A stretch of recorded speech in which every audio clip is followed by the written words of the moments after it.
was raised a Catholic, but I became one of Jehovah's Witnesses when I was 14 in 1954. I married a Jehovah's Witness in 1959, and a few years later we had a son. The three of us really lived a life of godly service. And in 1982, my husband and I were invited to the world headquarters of Jehovah's Witnesses. The name of their corporation is the Watchtower Bible and Trust Society of New York. We were there for approximately 11 years. The last 3 years that we were there, I was working actually as a researcher on their history book, Jehovah's Witnesses Proclaimers of God's Kingdom. And then I wrote 7 articles for the Awake magazine. The conclusion of my stay was spent in doing research, extensive research about the issue which was becoming a serious problem within the religion. It was child sexual abuse, and it was something that was going on throughout the entire world within the religion. I gathered evidence of this, and it was presented to the governing body of Jehovah's Witnesses a few weeks after I left headquarters, and that was in early 1993.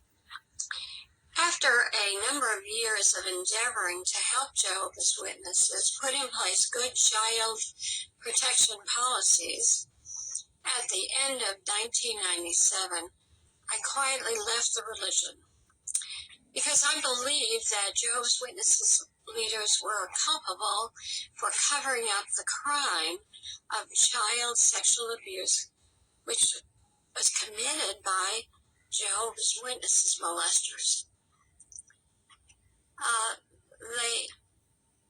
The leaders actually covered this up because they didn't report child abuse to the authorities.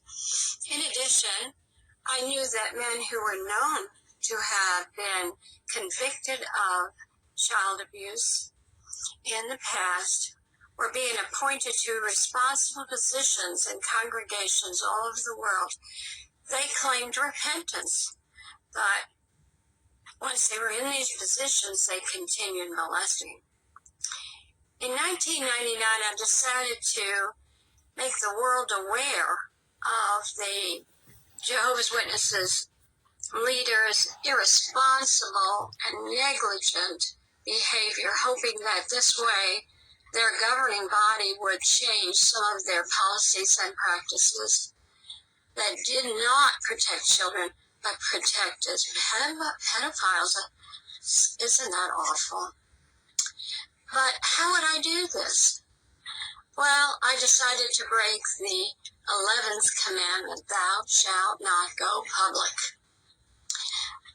In early 2001, I flew to New York City to be interviewed for a TV documentary to be shown on NBC's Dateline program discussing the Watchtower Corporation and how badly it managed child sexual abuse perpetrated by Jehovah's Witnesses. The broadcast aired May 28, 2002. However, on May 19, 2002, the Watchtower disfellowshipped me for causing divisions in the organization when they learned of the date of the upcoming broadcast. My son and his family and hundreds of my witness friends then began to strictly shun me. It was a cunning move by the Watchtower to actually excommunicate me before the Dateline program aired, because witnesses view disfellowship persons as being unrepentant sinners who lie about their former religion. Hence, I was generally believed to be a liar when I appeared on television. Sad to say, it's been 16 years now since I've seen my son and his wife and their children.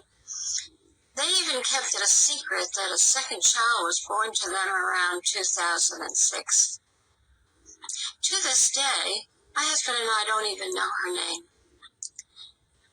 Oh, in addition, my husband, Joe, was subsequently excommunicated or disfellowshipped in July 2002 for defending me and expressing his personal view about how poorly the Watchtower handled child sexual abuse committed by witnesses.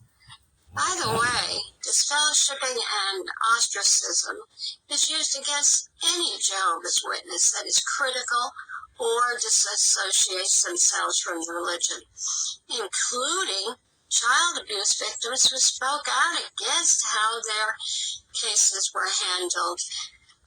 So, not by any means are we alone to endure such harsh punishment. However, I've continued to give media interviews about my discoveries. In 2007, I published on my website, Watchtower Documents, court documents from 12 lawsuits filed by 16 child abuse victims against the Watchtower. I also published a lengthy commentary about the secrets of pedophilia within the religion that I learned about through those documents. By the way, the Watchtower settled those lawsuits out of court in 2007 for $12.5 million.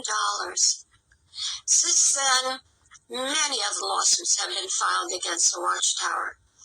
The latest one in September 2018, when a jury ruled that the Jehovah's Witnesses leaders must pay $35 million to a woman who said the church covered up her child sexual abuse. There will be more lawsuits because for almost 50 years this religion's child abuse policies were tragically mismanaged. However, lately this organization has endeavored to explain their practices as calling it spiritual practices and godly practices, but the results have shown otherwise. Anyway, it's a little too late to do any clarifying, as their ruthless behavior toward members done to protect their religious reputation is now being revealed to the public. Consequently, happily, I have to say, the religion attracts few converts, and without converts, this religion will never continue on. And perhaps they are the worst enemy of themselves by not doing the right thing in behalf of their members. Thank you.